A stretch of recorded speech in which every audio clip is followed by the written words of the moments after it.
설교되게 하기를 원합니다. 예수님의 이름으로 기도드렸습니다. 아멘. 예, 오늘 말씀은요. 오늘 말씀에 8장 1절 1, 2절 읽어드리겠습니다. 여호와 우리 주여, 주의 이름이 온 땅에 어찌 그리 아름다운지요. 주의 영광이 하늘을 덮었나이다. 주의 대적으로 말미암아 어린아이들과 젖먹이들의 입으로 권능을 세우시며 이는 원수들과 보복자들을 잠잠하게 하려 하심이니이다. 아멘. 1절부터 9절까지인데 우리 두 구절만 읽었습니다. 자, 오늘 말씀의 제목은요, 우리 지난주와 동일하게 하나님께서 주목하시는 1% 사람, 두 번째 시간을 좀 갖도록 하겠습니다. 여러분, 몇 주 전에 제가 이런 설교 했을 겁니다. 앞으로의 시대는 이런 시대가 될 거라고, 이렇게 될 거라고 말씀을 드린 거 기억나시나요? 네. 원래 우리 교회는 이렇게 붙어 있었습니다.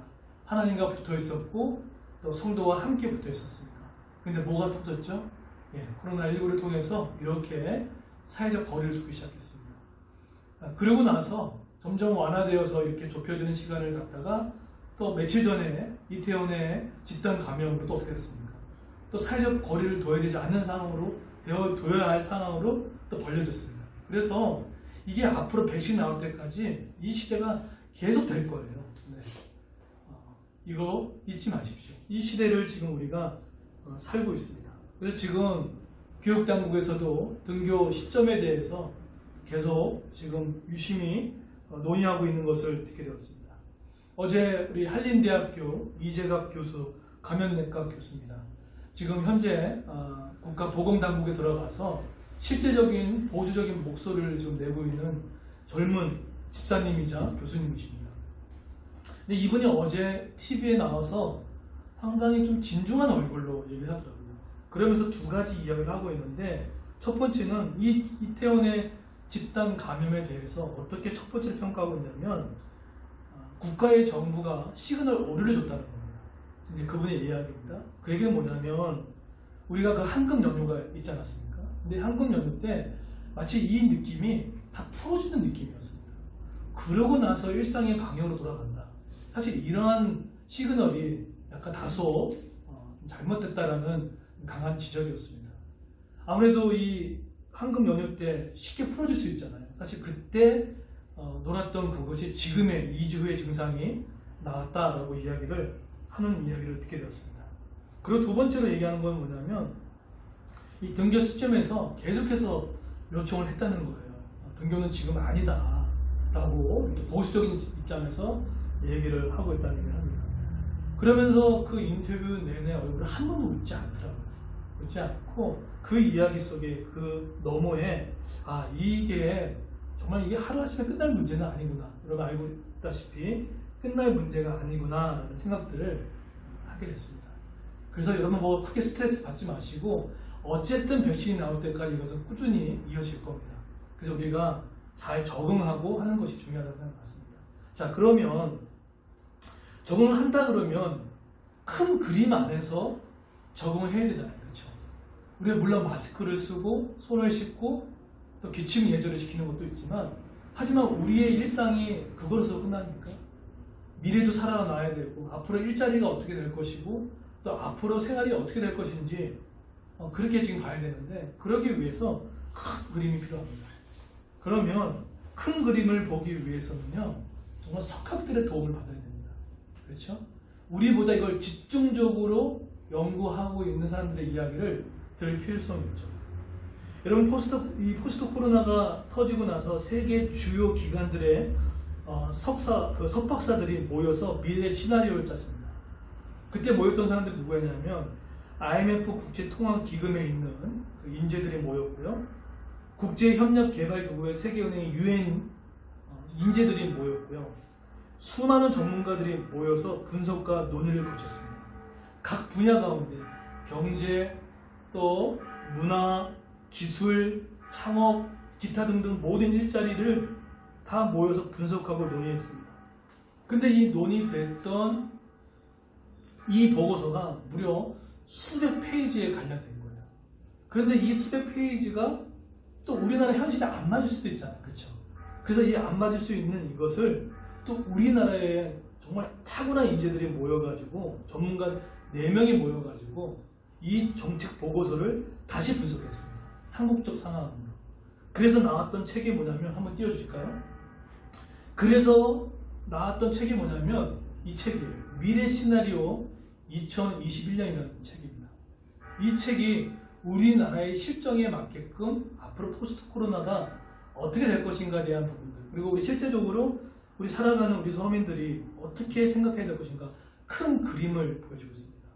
근데 어떤 분은 이렇게 생각할 거예요. 아니 저 그림은 뭐 너무 복잡해 라고 하지만 아닙니다. 이건 직격탄이에요. 여러분 큰 그림을 갖고 움직이는 사람과 작은 그림을 갖고 하는 사람이랑 전혀 다른 겁니다. 그래서 뭐 다른 거는 또 다 복잡한데 어쨌든 핵심은 뭐냐면 경제 부분에 있어서는 이제는 뭐 부양책을 계속 써야 한다는 얘기예요. 쉽게 얘기하면 돈을 자꾸 투자해야 한다는 거죠.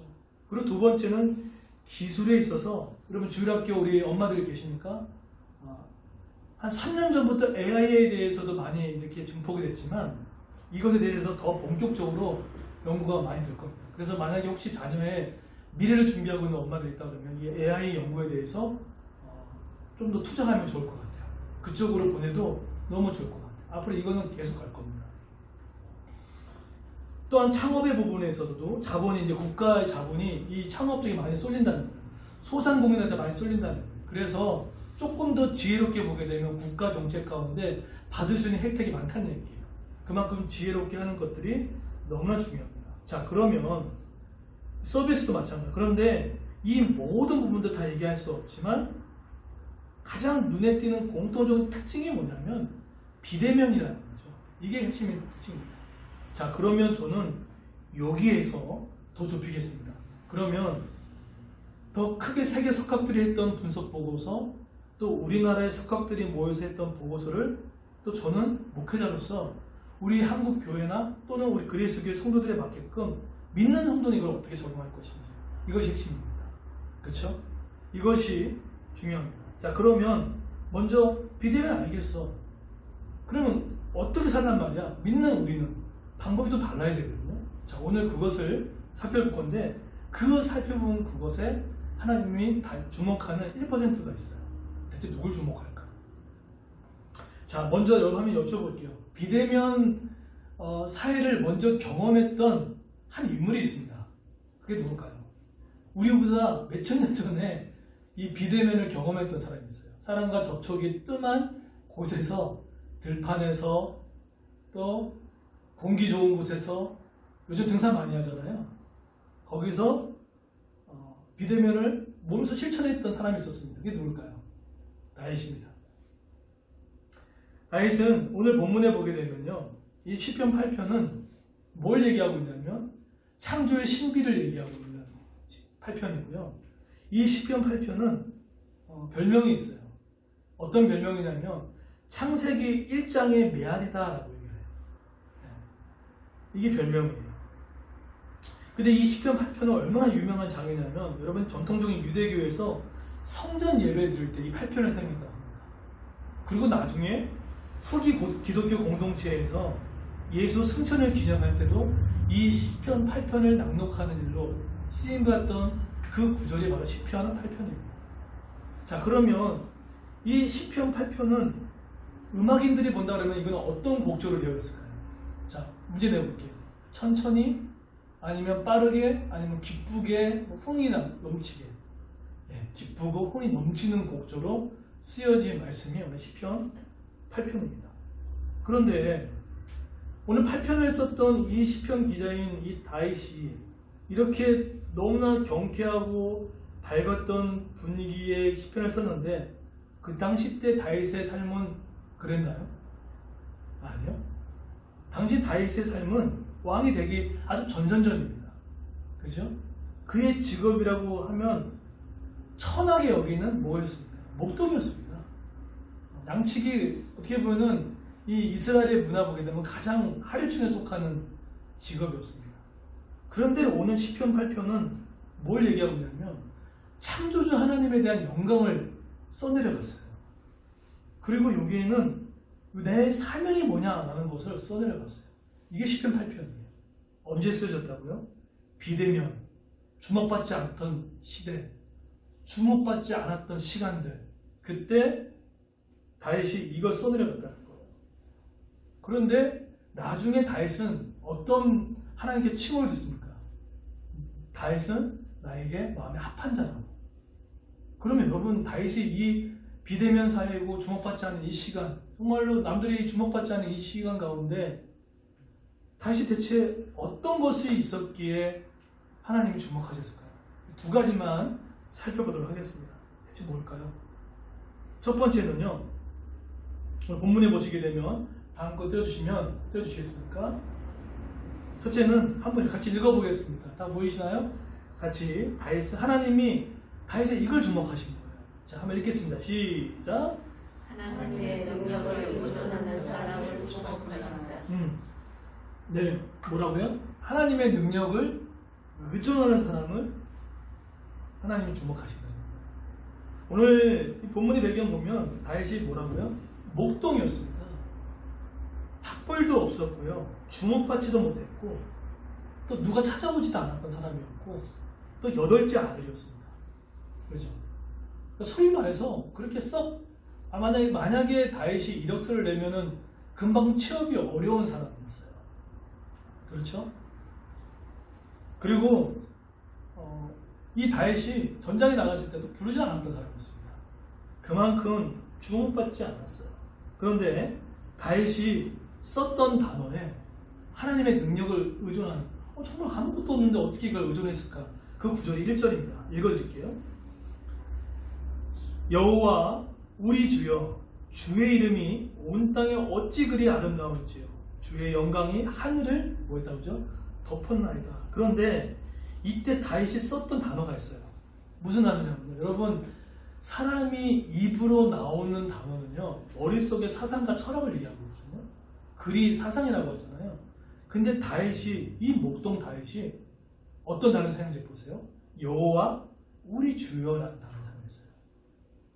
여기서 이 주여라는 단어가 아도네노라는 히브리어를 사용합니다. 아도네도라고 하는데, 이것은요, 언제 사용하는 단어냐면 인류와 창조주 하나님을 경배할 때 쓰이는 단어예요. 그리고 또 한 가지, 여러분 용례가 많이 있는데 아돈이라고도 하고 아람어로는요 다스리다라는 뜻이에요. 그리고 주인님이다, 왕이라는 뜻이 주여라는 뜻이 담겨져 있어요. 근데 지금 다윗은 뭘 하고 있습니까? 자기가 지금 부르고 있는 하나님이 나의 주인님이다, 나의 왕입니다라고 어떡하죠? 정확하게 인지했던 사람이 누구였습니까? 그게 다윗이에요. 뭐가 잘 됐을 때가 아니에요. 오히려 되게 지금 비대면 사회에 살아가고 오히려 아무도 주목하지 않는 그 자리에서 이런 시를 써내는 거예요. 여러분, 우리 온라인 예배 드리고 있잖아요. 온라인 예배 드릴 때 편하게 예배 드릴 수 있지만 그 자리에서도 하나님 나의 주인이십니다, 하나님은 나의 왕이십니다라는 그 마음을 갖고 드리는 예배와, 이거 빨리 끝나고 빨리 놀자라고 예배를 빨리 해치워버리는 그 예배, 그 한 사람이라, 그럼 누구를 기뻐하시겠습니까? 그런데 그러면서 다윗은 자기가 얼마나 이 무력한 존재인지를 명확히 깨닫던 사람이에요. 4절 보세요. 읽지는 않았지만 성경 가지고 계신 분들은 한번 같이 읽어도 좋겠습니다. 4절 한번 같이 한번 읽어볼게요. 시작. 사람이 무엇이기에 주께서 그를 생각하시며 인자가 무엇이기에 주께서 그를 돌보시나이까. 여기서 사람과 인자라는 단어를 사용했잖아요. 여기서 사람이라는 단어가 에노시라는 단어예요. 이 뜻이 뭐냐면 깨지기 쉬운 존재라는 뜻입니다. 깨지기 쉬운 존재. 다윗은 자기의 존재가 어떤 존재를 명확하게 깨닫던 사람이에요. 나는 깨지기 쉬운 존재구나. 아무리 우리가 온라인 예배 잘 되고 싶어도 우리의 마음이 느슨할 수밖에 없는 존재구나. 누가 이렇게 붙들어주지 않으면 예배할 수 없는 존재구나. 그런 존재를 깨달았어. 인자라는 것은요, 벤 아담이라고 합니다. 벤 아담. 그러니까 흑의 아들이라는 뜻이에요. 이름 멋있죠? 흑의 아들. 그리고 혹시나 무슨 가게 상호명 지을 일이 생기거나 아니면 뭔가 이렇게 독창질을 하실 때 벤 아담, 어때? 벤 아담. 흑의 아들이라는 거예요. 자기의 정체성이 분명하죠. 흑이라는 거죠. 이게 뭡니까? 하나님의 돌보심이 없으면 살 수 없는 존재. 어떻게 다윗이 그 어렸을 때 그걸 느꼈는지 모르겠어요. 네. 근데 어렸을 때 그런 사람도 있더라고요. 그런데 이렇듯 하나님을 이렇게 의지하고 능력을 의존하는 사람에게는 하나님이 그 길을 여시는 것을 저는 목회하면서 많이 경험하게 됩니다. 제가 전에 섬겼던 삼일교 송태근 목사님이 미국에서 사역을 하시기 전에 어디서 사역했다고 이렇게 들었습니까? 맹인 사역, 앞이 보이지 않는 곳에서 몇 년 하셨냐면 15년 사역했습니다. 그러면 나이가 젊은 20, 30대 때 피가 뜨겁고 조금 더 큰 교회 가고 싶고 주형 교회 가고 싶어 하는 마음이 왜 없겠습니까? 그런데 그 맹인 교회에 들어갔어요. 근데 그때 제가 듣기로는 들어가고 싶어 들어갔던 게 아니라 그냥 돈도 없고 먹고 살 데가 없어 들어간 거예요. 그런데 거기 들어가서 정말 최선을 다했다는 거예요. 근데 우리 맹인들은 못 보시기 때문에 언어 표현이 상당히 어렵잖아요. 그래서 그때 어떻게 하면 들리는 설교를 할 수 있는지 이 모양을 연구하고요. 어떻게 하면 들리는 설교를 할 수 있는지 15년 동안 하려고 했던 게 아니라 어떻게 하면 잘 전할까 그렇게 했다고 얘기하죠. 그래서 CBS 성서학당이나 보면은 제가 알고 있는 목사님 중에 많은 분들이 설교 잘하십니다. 근데 묘사락에 있어서 스토리텔링에 있어서는요 제일 탁월하신 것 같아요. 근데 그때 그게 언제였죠? 아무도 주목받지 않았던 곳이었어요. 아무도 거들보지 않았던 그 시간 장소에서 내가 이거 열심히 하면 하나님 나를 들어 사용할지 그것도 없었어요. 근데 거기서 늘 우리 부교육자들 얘기했을 때 나는 거기서 몇 번 설교를 하셨는데 인간의 부족함을 깨달았다고. 야, 내가 할 수 있는 게 아닙니다.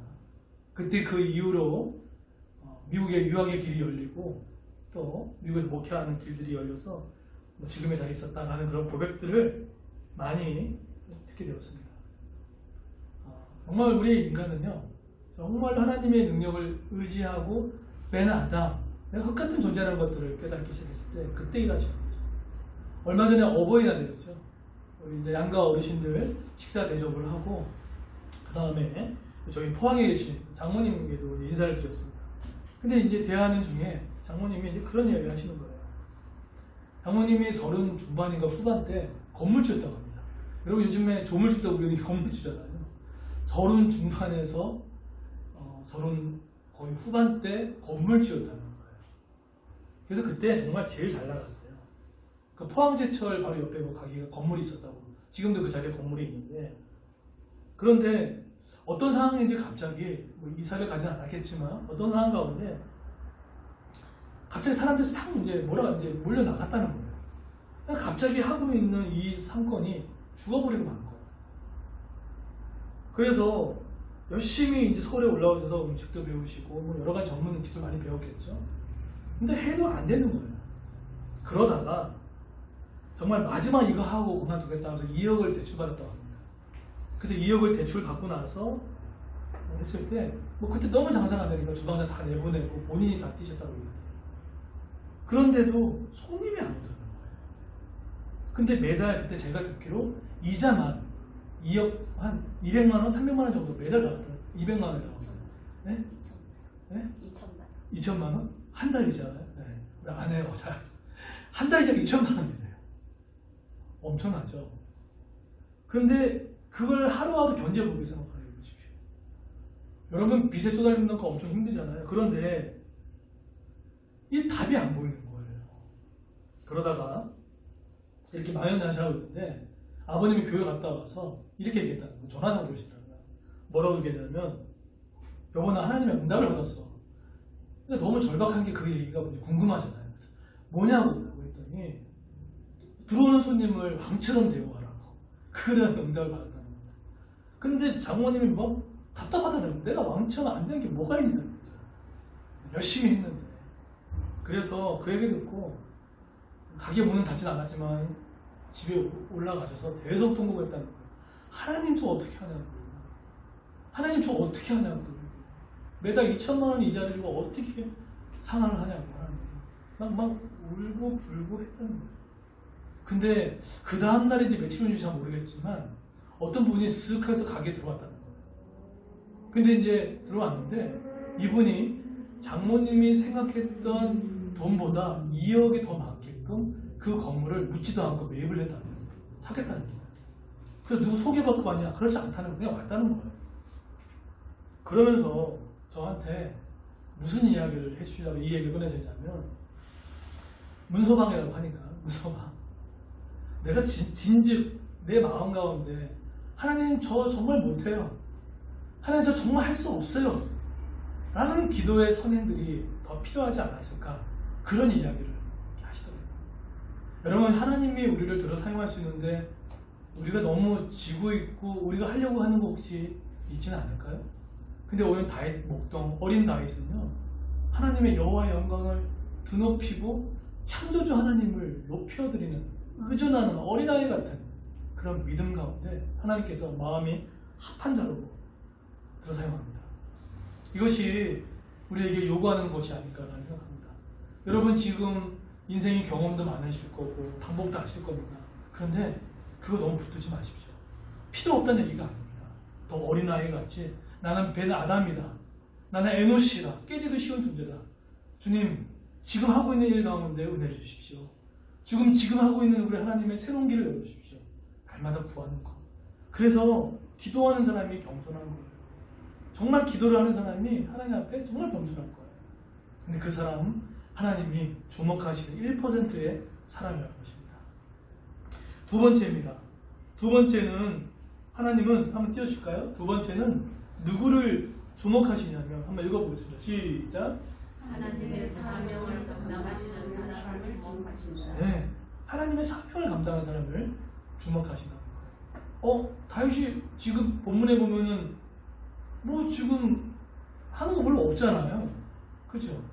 양 치우고 양하고 치우고 풀 먹이고 그게 뭐가 뛰어나요? 그런데 다윗의 시편에 보게 되면 자신의 사명이 뭔지는 구체적으로 하지 않지만 하나님이 나에게 그것을 맡겼다는 것을 명확히 깨뜨렸어요. 그 증거를 대세요 라고 하면요 이렇게 될 수 있습니다. 4절에 보시면요 6절에 보시면 이런 말씀이 나옵니다. 주의 손으로 만드신 것을 뭐라고 하죠? 다스리게 하시고 만물을 그의 발 아래 두셨으니 하나님이 모든 걸 창조하셔 놓고 그렇죠? 어떻게 했다고요? 만드신 걸 누구한테 맡겼다는 겁니다. 인간에게 다스리게 만들었다는 거예요. 자 그러면 이것을 뭐 위탁된 문화 명령이라고 할 수도 있고요. 이것을 소위 우리에게 문화를 개선시키고 개발시키는 일에 하나님 우리에게 이것을 만드셨다는 거예요. 언제요? 다윗이 이때.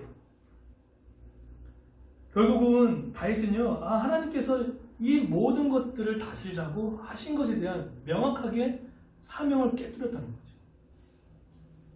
근데 다윗의 지금 사명이 뭐죠? 똥 치우고 풀 먹이고 이거 사명이라고 할 수 있나요? 근데 본인은 다스리게 하시고라고 표현하면서 그걸 사명으로 만듭니다. 여러분 우리 분들 중에 그런 분은 없겠지만 지금 자기 일이 하는 일에 불평과 불만을 갖고 있는 분 계십니까? 이건 내 일이 아니야. 혹시 그러면서 내가 다음 거를 좀 기대하고 하는 분들 계십니까? 그것도 맞아요. 네. 그런데 그러면 지금 맡겨진 그 일은 하나님이 기뻐하지 않을까요? 물론 기뻐하지 않는다는 그 속에는 누가 주목하지 않았고 또 누가 인정하지 않았기 때문에 뭐 그만두고 싶은 마음이 있을 겁니다. 그런데 그것이 지금 하고 있는 그 일, 그것이 나에게 주어진 일인 거죠. 우리 임산부들 계시더라고요. 아이 뱃속에 있는 아이 있잖아요. 음악을 틀어주고 아이 태어나는 게 그거 사명이에요. 그렇죠? 사명입니다. 가게를 하신 분 계십니까? 선생님들한테 힘들어하고 이 블루 이 시대에 살아갈 때 웃으면서 어서 오세요 라고 또 인사하시는 것도 사명입니다. 네. 그리고 전화할 때도 좀 상냥하게 해주는 것도 있고. 그리고 또 가게에서 물건 사고 고맙습니다 안녕히 계세요 라고 하는 것도 여러분 작지만 그거 하나하나 모두가 그게 다 사명입니다. 비천한 게 어디 있습니까? 여러분 그 예전에 제가 봤던 그 종교개혁 가운데 루터의 그림을 그렸던 한 유명한 작가가 있어요. 근데 그 작가의 최후의 만찬이 그림 있지 않습니까? 예수님을 중심으로 된 최후의 만찬의 그림을 이렇게 맷집 만킹에서 그린 그림 가운데 재미있는 그림이 있어요. 거기에 루터도 들어와 있고요. 거기에 또 한 명 누가 들어온다고 하십니까? 인쇄업자도 들어와 있어요. 거기에 다른 그런 목동 같은 사람이 들어왔어요. 그게 예수님의 부르심 앞에 온 거예요. 그러면 루터만 쓰임 받았습니까? 그게 아니죠. 루터의 직업 소명란에 보게 되면 누구든지 하나님이 칼빈의 소명론, 루터의 소명론을 보게 되면 누구든 지금 내가 하고 있는 그 일은 하나님 맡기신 일을 한 거예요. 우리 주일학교 친구들이라면 공부 열심히 하는 거 소명입니다. 그게 있었다는 거죠. 그래서 여러분 지금 하고 있는 것에 대해서 다시 한번 마음에 나는 앞으로 더 잘할 거 있을 거야. 그것도 너무나 중요해요. 가장이라면 아직은 나는 모르겠어요. 여러분 가장이면 내 자녀를 건사하는 것도 사명입니다. 이거 얼마나 힘든 건데요. 이거 더 큰 사명이 어디 있어요? 네. 이걸 어떻게 뭐 약보다고 할 수 있겠습니까? 직장 사는 거 사명입니다. 근데 하나님께서 자신이 처해 있는 것에 나에게 맡기셨구나 하는 것을 아는 사람을 하나님이 주목하고 보신다. 그래서 여러분 시편 78편에 보시게 되면 다윗의 목동 이스라엘의 목동 중에 다윗을 선택해서 왕을 세웠다는 말이 표현합니다.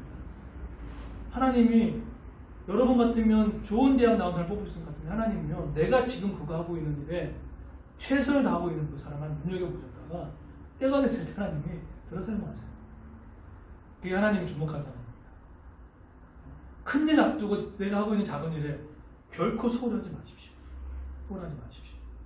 다윗은요, 잃어버린 양을 드리기 위해서 그 곰을 찢기도 하고 지키려고 했던 최선을 다했던 하나님을 잊지 않으셨으면 좋겠어요.